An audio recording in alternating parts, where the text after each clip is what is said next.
என்னால மட்டும் எப்படி சந்தோஷமா இருக்க முடியும்? உங்களை திருமணம் செய்து இத்தனை ஆண்டுகள் ஆகி இதுவரைக்கும் நீங்க எனக்கு எந்த குறையும் வைத்தது கிடையாது. அரண்மனையில எந்த குறையும் கிடையாது. அப்படி இருந்தாலும் இந்த நாட்டு மக்கள் எல்லாம் என்ன பேசுகிறார் தெரியுமா?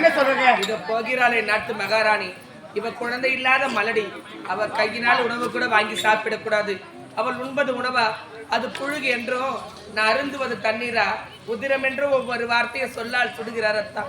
இதையெல்லாம் கேட்டு இந்த பாவி இந்த உலகத்தில் எதற்காக யாருக்காக உயிர் வாழ்கிறேன்? இன்று இல்லாவிட்டாலும் என்றா இருந்தாலும் ஒரு நாள் இந்த பாவிக்கு குழந்தை பிறப்பு என்ற நம்பிக்கை வாழ்ந்து கொண்டு வர அத்தான். இதுவரைக்கும் உங்களுக்கு நான் குழந்தையாகவும் எனக்கு நீங்கள் குழந்தையாக வாழ்ந்து கொண்டு வரோம். நான் செய்யாத தான தர்மங்கள் கிடையாது, போகாத ஆலயங்கள் கிடையாது. இந்த பாவிக்கு குழந்தையே பிறக்கவில்லையே, காலம் முழுவதும் மலடி என்ற சொல்லோடு தான் இந்த உலகத்தில் வாழ வேண்டுமா? எனக்கு ஒரு விடுவி காலமே கிடைக்காதா? இதுதான் மனக்கவலையா?